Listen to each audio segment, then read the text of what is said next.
Okay, so this is about scaling law issues, and the conclusion I come to is that these add to the arguments for teetering. So I think teetering's time is definitely coming or come. So I won't spend time talking about explaining what scaling laws are. Simply to stress that they don't match empirical experience because they must assume all else being kept the same, and that's a long list of variables when you look at the 40-year history of the wind industry. But they do have fundamental value for focusing design effort and understanding limits to scalability. And as the technology matures, the cost-effective possibilities for change reduce. So empirical experience, I believe, comes closer to the theoretical scaling laws, or in other words, size limits become less surmountable. Here's a simple example of a scaling issue solved by teetering to enable yaw regulation.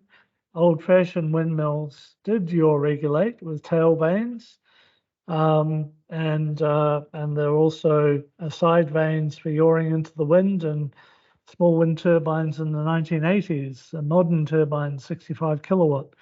But larger turbines don't use such systems to yaw into the wind or to regulate power. And that's because the rotor inertia scales with d to the power of 5. So doubling diameter leads to 32 times the rotor inertia, which leads to the need for powerful yaw drives and limits you to slow yawing. But the teeter hinge decouples the rotor inertia so that it behaves like a point mass. And now you're theoretically scaling with d cubed. So that's an illustration of how teetering solves that particular issue.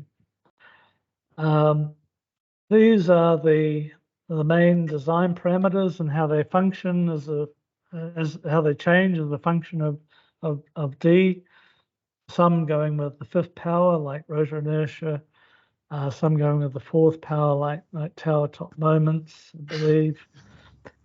So many studies since the 80s have taken the cube law as the best approximation. And when you run through it, you get a bucket curve because you've got the red line. This is with cost of energy on the y-axis, rotor diameter on the x-axis. So the red line is your weight-related costs if there is a cube law, and then the green dotted line is your economies of scale, and so you get this familiar bucket curve. So the result is that bigger is better has a limit, but as a result, the square law becomes a design target for wind turbines to avoid the upscaling cost increases. So you need technologies that reduce the weight. They don't invalidate the cube law. What they do is they're reducing the slope of the red line, therefore reducing the cost of energy and shifting the optimum to a bigger diameter. So you're getting jumps in the bucket curve, as indicated by this graph. And that's basically what three-bladers have done since the 1980s. Blades have evolved, gearboxes, you've got independent pitch control, and the pursuit of an offshore future has really driven this. In turn, that's caused bigger landscape issues, which has been a bit of an own goal for the onshore industry. But regardless of that history, two-bladed teetering does enable a big rate reduction, so it will reduce the cost of energy and increase the optimum size.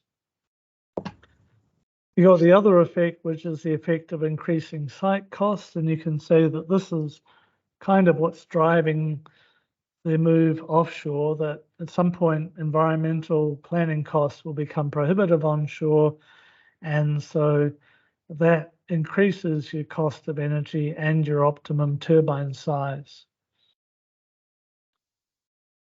And this is converse from increasing weight, which increases your cost of energy but decreases your optimum size. Conversely, easier sites decrease the cost of energy and the optimum size. So, and there's a bit of a complication. I'll jump over that. But increased site costs increase the optimum size, but size itself can affect site cost in principle. So where are we with offshore cost of energy? The site costs include the platform. It's much more expensive to maintain the platform, and that dominates, and it will further increase as you go to floating offshore. So it increases the cost of energy and the optimum turbine size. This is someone else's view of the relative costs. It's a recent video put out earlier this year, I think, or maybe last year, saying that the cost of floating offshore around $200 a megawatt hour versus fixed bottom offshore 80, and onshore can be as low as $30 a megawatt hour. So why are we going to offshore? Well, it's future-proofing the wind industry. Onshore site costs are expected to rise steeply. Deep water resource is huge, therefore floating technology is a necessary long-term investment. Two-bladed teetering does enable a big rate reduction and improvement in reliability, and we expect the LCOE to be below $120 a megawatt hour, which is a significant reduction. So all else being equal, teetering will reduce the offshore cost of energy and increase the optimum size. How do teeter dynamics actually scale? The previous slides have just talked about general principles, and that teetering two-bladers will have a larger optimum size than three-bladers, if you follow that logic through. What are the scaling issues for teeter dynamics? In general, teeter amplitude is independent of rotor weight, but one exception is this gyroscopic effect. A heavier rotor will teeter more for the same yaw velocity.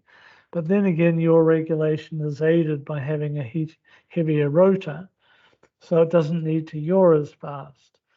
And so it's that balance which is encapsulated by the lock number that says that we can keep the teeter amplitude the same as the sea wind turbines scale up, the maximum teeter amplitude. So this shows, and this is perhaps what we could have had in the previous discussion, this is a power regulation case at 20 meters a second. In this example, the Seawind 6 is yawing at up to 7 degrees a second, whereas the Seawind 12 up to only 2.5 degrees a second. And you've got, in both cases, a teeter angle maxing out at about 3 or 4 degrees amplitude. And this is the shutdown case that I've shown a couple of times, with a maximum teeter amplitude of 6 or 7 degrees in both cases, different yaw rates because of the different rotor masses. So this table looks at the Seawind 6 and 12 in a bit more detail. The diameter ratio is 1.79. And if you go down to the bottom two lines, those are the important ones, the rotor inertia and the aerodynamic damping term. They're both scaling about the same, with an exponent of 4.7. And those two terms determine the lock number. So basically what we're doing is we're keeping the lock number the same as we scale up. Okay, to finish the presentation, I have to talk about what's happening with three-bladers. Under the heading, are scaling issues important? Blade failures and other problems are becoming widespread in larger three-bladers, like the GE turbine at Wright. Vestas CEO indicated they want to stop at 15 megawatts, and there's a lot of talk from people in the supply chain saying we've already gone too far in scaling up. And Siemens Energy has announced major problems recently, insufficiently tested turbines, quality problems taking years to fix, probably design problems in my view, flaws in the rotor blades and bearings, gearbox and blade needing to be repaired with a 2.2 billion provision. Siemens Gamesa was delisted. That was probably going to happen anyway, but the Siemens Energy shares are down 60% in the last 5 months. And now they're asking the German government for 15 billion in guarantees. So these are all problems with 4 to 6 megawatt turbines. And I would suggest it doesn't bode well for really larger turbines. So I've talked about teetering, fundamentally reducing the bending due to aerodynamic asymmetry, fast yawing, or floating platform motion. It's an extra degree of freedom, reduces bending fatigue by whole rotor motion. Therefore, the nacelle assemblies can be fundamentally lighter, and therefore scaling laws predict that we'll have a larger optimum size and a lower cost of energy than 3-bladers, all else being equal.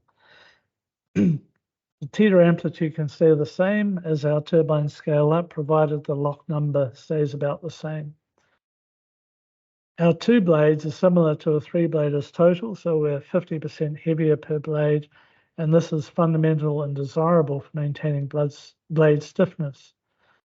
By contrast, my view is that 3-bladers have needed to pursue more and more flexible blade designs for weight reduction, but also trying to get some load reduction by flexibility. And I'm suggesting that the current problems may be due to upscaling limits being reached and flexibility increasing stresses and modal issues, which is a problematic way to attempt load reduction. So in conclusion, teetering provides a robust design with robust weight advantages.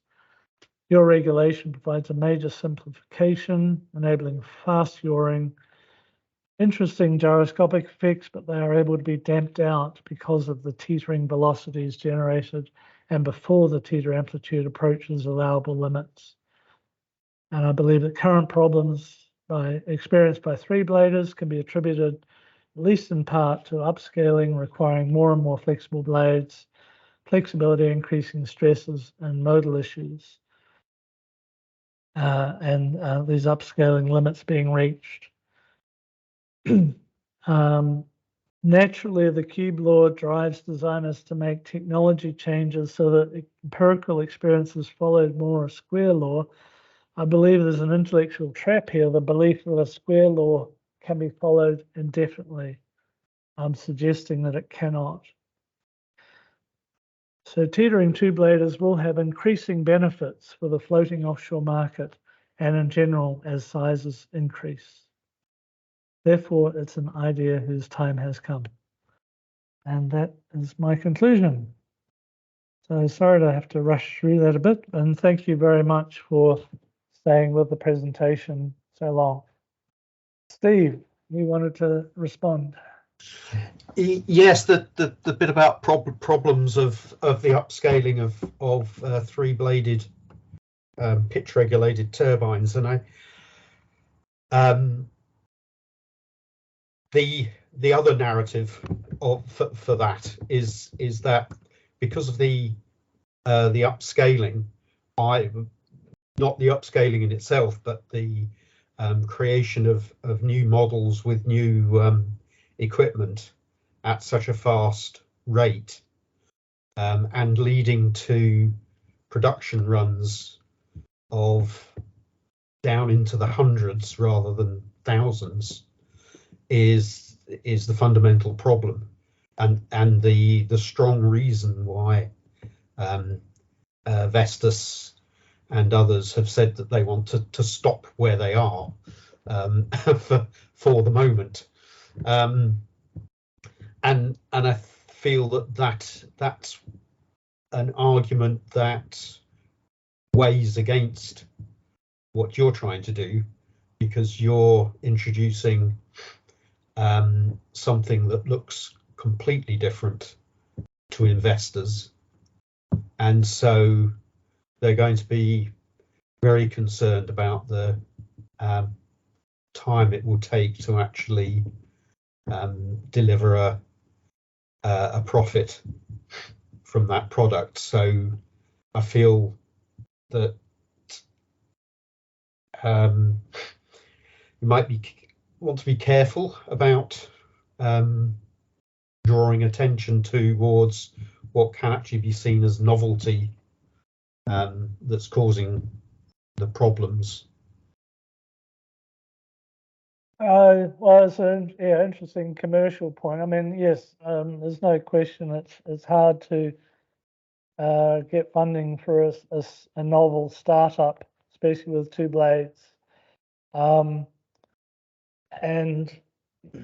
that's the purpose of this video, to just really talk about the technical merits of two-bladed teetering at an expert level, diving deep into some of these issues. Yes. So commercial comment noted, but this is about the technical aspects, and we'll see if we can break through that commercial barrier. Okay, but I don't. So that particular slide, I feel, is a commercial slide in effect, because you haven't actually outlined any actual technical limitation that's causing the issues with, as I say, the narrative that that I've just discussed, which is the one that is there in the industry between the developers and the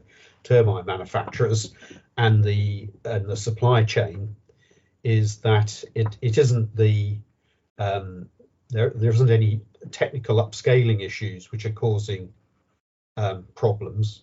It's the fact that each upscaling is being done or the upscaling is being done so quickly that the need for developing larger components, larger test equipment, having to amortize the costs of the previous set of design and test equipment over a smaller than expected number of turbines is the actual thing that leads to a wish to stop growing, and is being causing some of the sort of technical issues in service, the maintenance issues in service.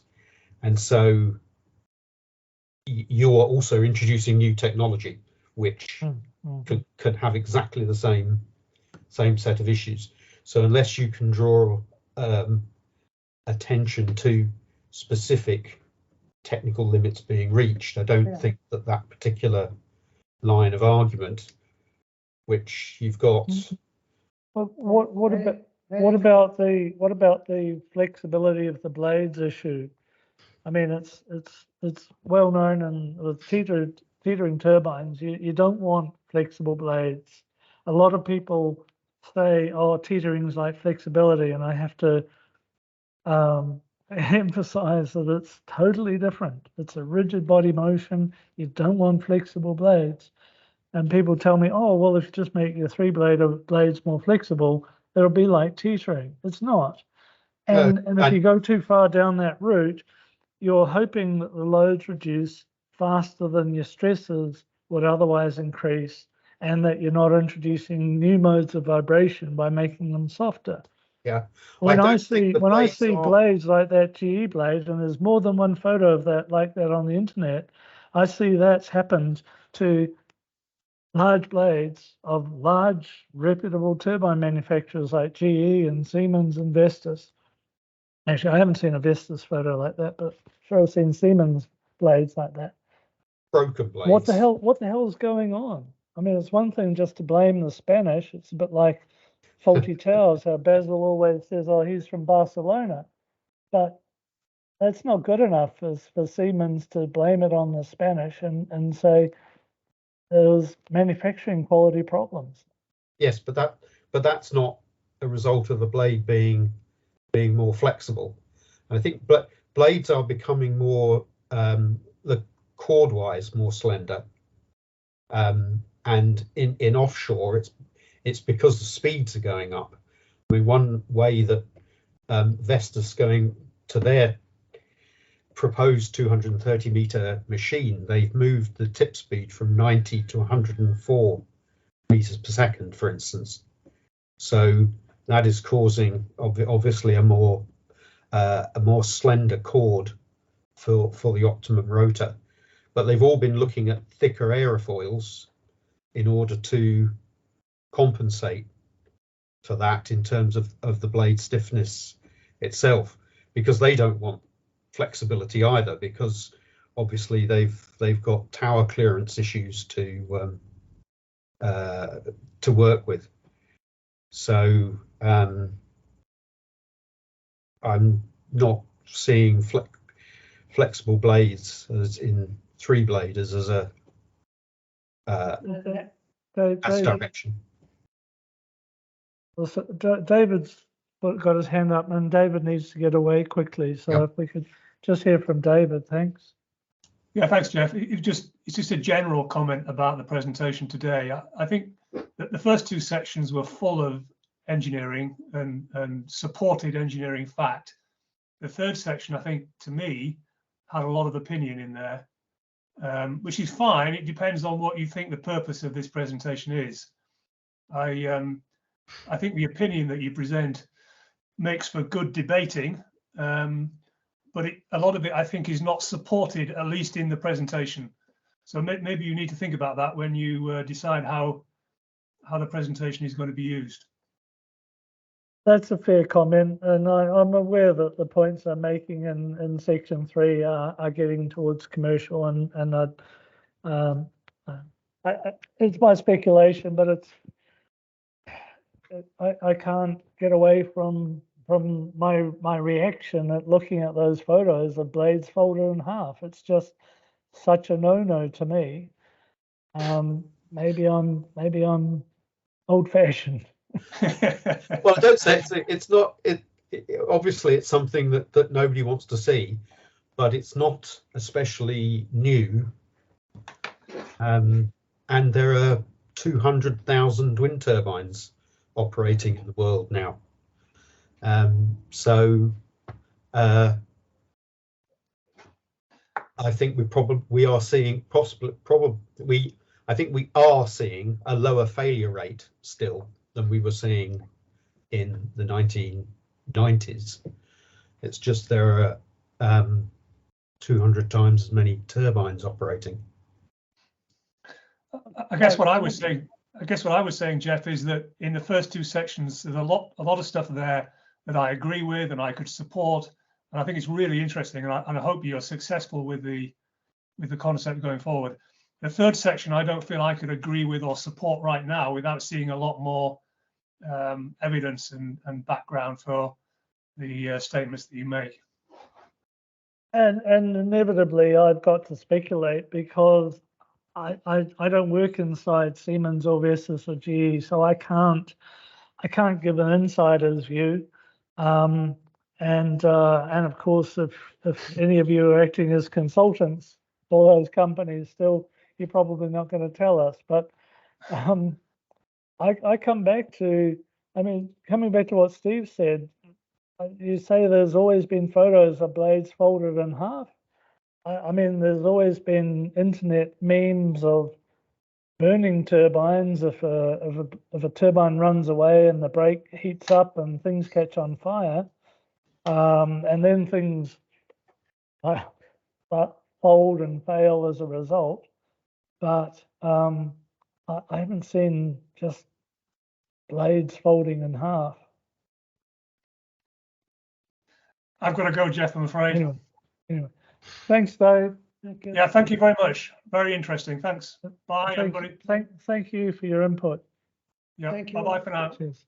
Yeah, certainly where I've got to after, the reason I joined CWIN is I think this technology is definitely worth a crack. Teetering offers a huge advantage, especially for the floating offshore industry. And I think it's also got a future for onshore turbines. But look, thanks Roger and Steve for joining and giving your time this afternoon. Well, thanks very much for the invitation. It's been very stimulating. Thank you. Yes, thank you, Jeff. I really didn't get much of an opportunity to say how during the second section how much I did understand the effectiveness of the stall teeter yaw combination in this, because it's reasonably clear to me from how you've described the manner of operation of the turbine that that it does work together. And I felt that there's a lot about the dynamics, but actually a lot of the way that it succeeds is by then combining that with the way that you operate it. So the way the combination of the type of braking system, the fact that you start up by yawing into wind, you are avoiding a lot of the situations where